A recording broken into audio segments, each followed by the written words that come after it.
ஜோதிட நலன் channel subscriber அனைவருக்கும் வணக்கம்.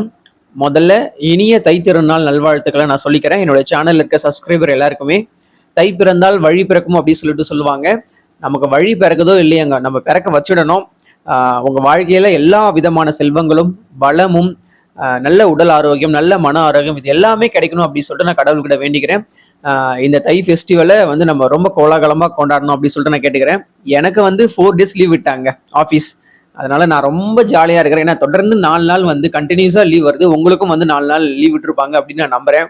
எந்த ஃபெஸ்டிவலுக்கும் இல்லாத ஒரு மவுஸ் என்னன்னா பொங்கலுக்கு இருக்கு. அது ஏன் சொல்றேன்னா, நம்ம கண்டினியூஸா லீவ் வரும். ஒரு 4 நாள் 3 நாள் அப்படியே ஃபேமிலியோட ஃப்ரெண்ட்ஸோட ரிலேட்டிவ்ஸோட ஜாலியா என்ஜாய் பண்ற மாதிரி பட்டு புடவை பட்டு வேஸ்ட் இதெல்லாம் அணிஞ்சுக்கிட்டு வந்து நம்ம அந்த தை திருநாளை வந்து ரொம்ப சூப்பராகவே நம்ம கொண்டாடுவோம். இனிப்பு நிறைந்த ஒரு பண்டிகையா இருக்கிறது நம்ம பொங்கல் ஃபெஸ்டிவலை சொல்லலாம்.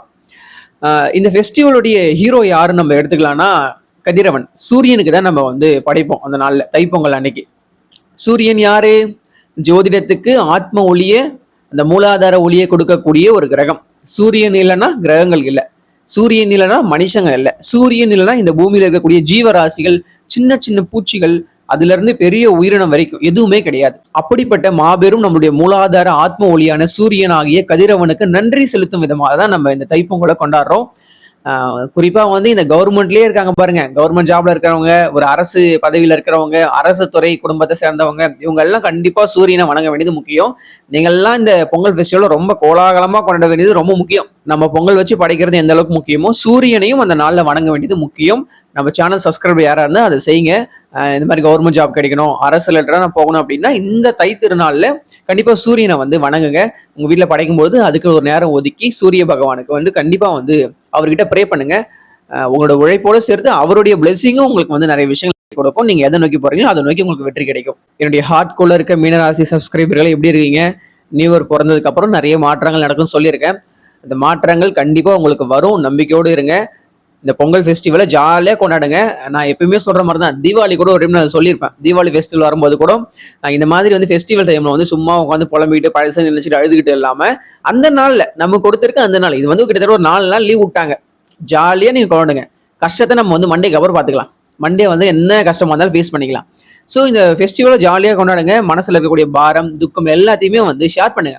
இந்த டைம் நீங்க ரிலேட்டிவ்ஸோட நீங்க நிறைய டைம் ஸ்பெண்ட் பண்ண வேண்டிய சூழ்நிலைகள் உருவாக்கும். ஏன்னா வந்து பொங்கல் பண்டிகைனால குடும்பங்களோட நம்ம சேர்ந்து கொண்டாடுவோம் போது சப்போஸ் மனசுல ஏதாவது சில பாரமான விஷயங்கள் இருந்தா கூட அதை ஷேர் பண்ணுங்க.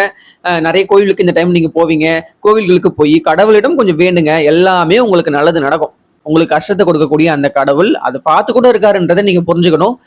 இந்த ஃபெஸ்டிவல் நல்லபடியா கொண்டாடுங்க. நான் என்ன ஆசைப்படுறேன்னா, என்னுடைய சேனல் இருக்கக்கூடிய மீனராசி சப்ஸ்கிரைபர் மற்ற சப்ஸ்கிரைபரும் 11 ராசியில் இருக்கக்கூடிய மற்ற சப்ஸ்கிரைபரும் இந்த பொங்கல் ஃபெஸ்டிவல் ஜாலியா கொண்டாடணும், கோலாகலமா கொண்டாடணும். இன்னைக்கு என்னெல்லாம் இருக்கும் அந்த அளவுக்கு ரொம்ப எக்ஸ்ட்ரீமா போய் ஒரு குத்தாட்டம் போடணும்னு சொல்லிட்டு நான் கேட்டுக்கிறேன்.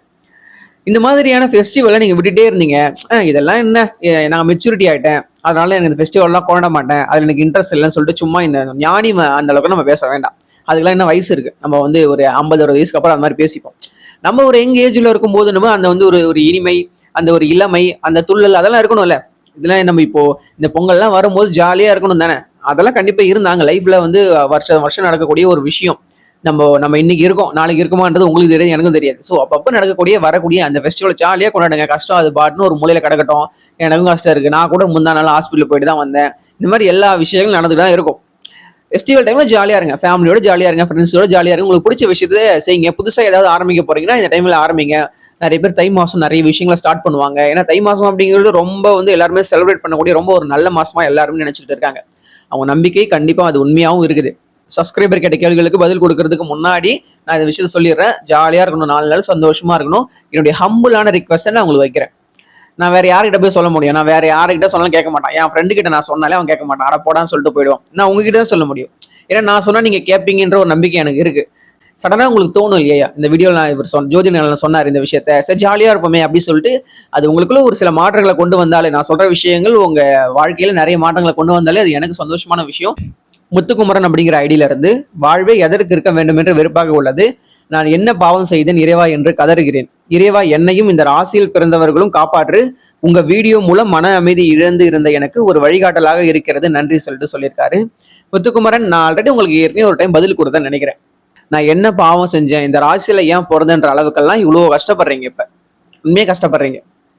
உங்க ராசி விட்டு சனி போனதுக்கு அப்புறம் அடுத்தடுத்த வருஷங்கள்ல சனி வந்து வெவ்வேறு ராசிகளுக்கு எல்லாம் மூவ் ஆனதுக்கு அப்புறம், அதாவது ஒவ்வொரு 2.5 வருஷத்துக்கு அப்புறம் ஒரு வெவ்வேறு ராசிகளுக்கு வந்து போய்கிட்டே இருப்பாரு. அப்பெல்லாம் நிறைய நல்ல விஷயங்கள் நடக்குங்க. இப்போ இருக்கக்கூடிய உங்க மைண்ட் செட் அப்படியே டோட்டலா மாறி போயிடும். உங்களால இப்ப இருக்கக்கூடிய சுச்சுவேஷன் ஹேண்டில் பண்ண முடியல. நான் அதுதான் சொல்றேன். இன்னைக்கு என்ன பாவம் செஞ்சேன் அப்படின்னு சொல்லிட்டு நீங்க கமெண்ட் பண்ணிருக்கீங்க. ஒன்றும் கிடையாது. சனி உங்க ராசி விட்டு போனதுக்கு அப்புறம் நான் என்ன புண்ணியம் செஞ்சேன்னு தெரியல, எனக்கு இப்படிப்பட்ட ஒரு நல்ல விஷயம் நடந்திருக்குன்னு கமெண்ட் பண்ணுவீங்க. இது நடக்கும், நடக்காம போயிடாது. இப்படி ஒரு விஷயம் உங்களுக்கு, இப்படி பாவம் செய்த அளவுக்கு ஒரு விஷயம் உங்களுக்கு நடந்திருக்கு அப்படின்னா, என்ன புண்ணியம் செஞ்சேன், எனக்கு இப்படி கடவுள் வந்து ஒரு பிளெஸ்டான ஒரு விஷயத்தை கொடுத்திருக்காருன்னு நினைக்கிற அளவுக்கு ஒரு விஷயம் நடக்கும். இது நடக்கும்போது அதுவும் நடக்கும். நடக்கலாம், நம்ம நடத்தி காட்டணும். ஓகேவா? தைரியமா இருங்க. நீங்க இதை நினைச்சு கஷ்டப்பட்டு வேதனைப்படுற அளவுக்குலாம் எதுவும் நடக்க போறது கிடையாது. இந்த வருஷம் ஆல்ரெடி மீனராசிக்காரங்க எல்லாருக்குமே வந்து நல்ல ஒரு குட்டான இயரா இருக்கு. நான் ஆரம்பத்துல இருந்து சொல்லிக்கிட்டு இருக்கேன். நிறைய பாசிட்டிவான விஷயங்கள் எல்லாம் நடக்க இருக்கு. அதெல்லாம் நீங்க வந்து பார்க்கணும்ல. இந்த மாதிரி கதறிக்கிட்டு புலம்பிட்டு இருந்தா உங்க மைண்ட் செட் எல்லாம் கெடுத்துரும். வரக்கூடிய நல்லது கூட நீங்க அடிச்சு துரத்துருவீங்க போல. அந்த மாதிரி தான் இருக்கு. ஸோ இந்த மாதிரிலாம் கமெண்ட் பண்ண வேண்டாம். தைரியமா இருங்க, நம்பிக்கையா இருங்க. நிஷா ரமேஷ் அப்படிங்கிற ஐடியில இருந்து, நீங்க சொல்லும் போது ஹாப்பியா இருக்கு ப்ரோ, பட் அடிச்சு துவம்சம் பண்ணி வச்சிருக்காரு, மீண்டு வர முடியுமான்னு தெரியல, உத்திரட்டாதி சொல்லிட்டு சொல்லியிருக்காங்க. மீனராசி உத்திரட்டாதி நட்சத்திரம், அடிச்சு துவம்சம் பண்ணியிருக்காரு சனி, மீண்டு வர முடியுமான்னு தெரியலன்னு சொல்லிட்டு போட்டிருக்கீங்க. ஆல்ரெடி மீண்டு வந்துகிட்டு இருக்கீங்க. அது உங்களுக்கு தெரியுதான்னு எனக்கு தெரியல. 2026ல இருந்து ஆல்ரெடி நீங்க சனியுடைய பிடியில இருந்து மீனராசியில பிறந்த உத்திரட்டாதி நட்சத்திரத்துல பிறந்த 4 பாதங்களை பிறந்த யாரா வேணா இருக்கட்டும், நீங்க எல்லாருமே சனியுடைய பிடியில இருந்து மீண்டு வந்துகிட்டே இருக்கிறீங்கன்றது உங்களுக்கு தெரியல. ஏன் நான் சொல்றேன்னா, இப்போதைக்கு ஒரு போராட்டாதியில் இருப்பாரு. இன்னும் ஒரு 3 மாசம் உங்க ராசி அப்படியே டக்கு டக்கு டக்குன்னு கடந்து போய்கிட்டே இருப்பாரு. அவர் ரேவதிக்கு தான் அவருடைய முழு கான்சன்ட்ரேஷன் முழுக்க ரேவதி நட்சத்திரத்தை நோக்கி தான் இருக்கும். உத்திரட்டாதி நட்சத்திரத்தை அடிச்சு துவம்சம் பண்ண சனி வந்து மறுபடியும் உங்க நட்சத்திரத்திலே இப்ப டிராவல் ஆகும்போது எதுவுமே பண்ண மாட்டாரு. நம்ம எவ்வளவு சேதப்படுத்திருக்கோம்னு சொல்லிட்டு அதை பார்த்துட்டு மனம் குளிர் அப்படியே சிரிச்சுக்கிட்டே வந்து ரேவதி நட்சத்திரத்துக்கு மூவ் ஆகுவாரு. ஸோ உத்திரட்டாதி நட்சத்திரக்காரர் யாரும் கவலைப்பட தேவையே கிடையாதுங்க. நீங்க அந்த பாதிப்பு நடந்துச்சு இல்லையா, அதாவது 2025ல நிறைய கஷ்டம் சந்திச்சிங்க இல்லையா, அந்த கஷ்டத்தோட அந்த எஃபர்ட்ல அதோடைய தாக்கத்துல தான் இன்னும் இருந்துகிட்டே இருக்கீங்க. அதுல இருந்து மீள முடியல. பட் 2026 புதுசா ஒரு கஷ்டம் வந்துருச்சான்னு கேட்டீங்கன்னா இல்ல, கண்டிப்பா நடக்கலன்னு வேணா நம்ம உறுதியா சொல்லலாம். 2025ல தான் கஷ்டம் நடந்திருக்கு. அது வந்து 100%க்கு 200% கூட உண்மையா நம்ம வச்சுக்கலாம். 2026ல அந்த பாதிப்பு ஏற்படுதுல, அதுக்கான ஒரு மருந்து போடக்கூடிய ஒரு வருஷமா இருக்கும். காயங்களை ஆற்றக்கூடிய ஒரு வருஷமா 2026 மீன ராசியில பிறந்த உத்திரட்டாதி நட்சத்திரத்துக்கு இருக்கும். பூரட்டாதிக்கு அதை விட இருக்கும். பூரட்டாதிக்கு ஆல்மோஸ்ட் வந்து சனியுடைய பிடியில இருந்து எஸ்கேப் ஆயிட்டீங்க. ஏன்னா உங்க நட்சத்திரத்தை விட்டு ஒரு போக போறாரு, இதுக்கப்புறம் வரவே மாட்டார் உங்க நட்சத்திரத்துக்கிட்ட. பூரட்டாதி நட்சத்திரக்காரங்க கிட்ட சனி இதுக்கப்புறம் வரவே மாட்டார். 30 வருஷம் அவன் வர்றதுக்கு. ஓகேவா? ஜாலியா சந்தோஷமா நீங்க வந்து நடந்ததையே நினைச்சு கஷ்டப்பட்டு இருக்க வேண்டாம். நமக்கு வந்து அடுத்த வருஷங்கள் நல்லது வரப்போகுதுன்றதை மட்டும் நீங்க மைண்ட்ல வச்சுக்கோங்க. போக்கஸா இருங்க, கான்பிடென்டா இருங்க, தைரியமா இருங்க. என்ன நடந்தாலும் ஃபேஸ் பண்ணிக்கலாம். அந்த அளவுக்கான சக்தி உங்களுக்குள்ள இருக்கு. நிஷா ரமேஷ், தைரியமா இருங்க. அடிச்சு துவம்சம் பண்ணிட்டாருன்னு சொல்லிட்டீங்க இல்லையா, வருங்காலமா இருக்கலாம், இல்ல ஒரு காலமா இருக்கலாம், எந்த காலத்திலேயாவது உங்களுக்கு வரக்கூடிய இந்த துன்பங்களை எல்லாம் நீங்க அடிச்சு துவம்சம் பண்ணுவீங்க. அப்படிப்பட்ட நாட்கள் எல்லாம் உங்க வாழ்க்கையில கண்டிப்பா வந்து இருக்கும். உங்க தசாபுத்திக்கு ஏற்ப அதெல்லாம் நடக்கும். சக்திவேல் அப்படிங்கிற கமெண்ட் பண்ணியிருக்காரு, மீண்டும் மீண்டுமா அப்படின்னு போட்டிருக்காரு. ஆல்ரெடி அந்த புரட்டாதிக்கு போயிட்டு உத்திரட்டாதிக்கு போயிட்டு திரும்ப ரிவர்ஸ் எடுத்து மறுபடியும் புரட்டாதி உத்திரட்டாதி வர நான் சொல்லியிருந்தேன். இந்த வக்ரம்ன்ற அந்த விஷயத்தால சனி மறுபடியும் இப்ப புரட்டாதியில ஆரம்பிக்கிறார் சொல்லியிருந்தேன். இப்போ எந்த கெடுதலும் கொடுக்க மாட்டாரு, ஆல்ரெடி கொடுத்துட்டாரு. அந்த வக்ரம்ங்கிற விஷயத்தால திரும்ப புரட்டாதி உத்திரட்டாதிக்கு வந்து இப்போ ரேவதி நோக்கி தான் அவருடைய முழு கான்சன்ட்ரேஷன் இருக்குன்னு நான் சொல்லியிருக்கேன். ஸோ இதனால நீங்க பயப்பட வேண்டிய தேவை கிடையாது, தைரியமா இருங்க.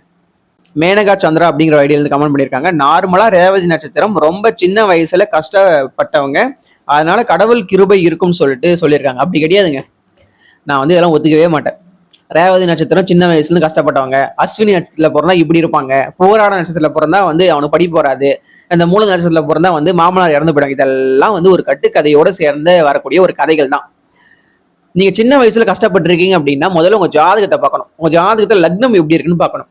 உங்க லக்னத்தோட அதிபதி எப்படி இருக்காருன்னு பார்க்கணும். உங்களுக்கு சின்ன வயசுல என்ன தசாபுத்தி நடந்தது பார்க்கணும். 12 பாவகத்துல அவயோகம் செய்யக்கூடிய பாவகத்தை சேர்ந்த கிரகத்தோட தசாபுத்தி நடந்திருக்கா, 6, 8, 12 அப்படி சொல்ல போற அவயோக பாவகத்துல இருக்கக்கூடிய அந்த கிரகத்தோட தசாபுத்தி நடந்திருக்கா, இல்ல யோகம் தரும் கிரகமே அவயோக பாவகத்துல உட்காந்து தீய கிரகங்களோட சேர்ந்து ரொம்ப கெட்டு போய் உங்களுக்கு தசை நடத்திருக்கா, அப்பதான் நீங்க சின்ன வயசுல கஷ்டப்பட்டு இருப்பீங்க. ரேவதி நட்சத்திரத்துல பிறந்து நிறைய பேர் வந்து குழந்தையில நல்லா இருந்திருக்காங்க.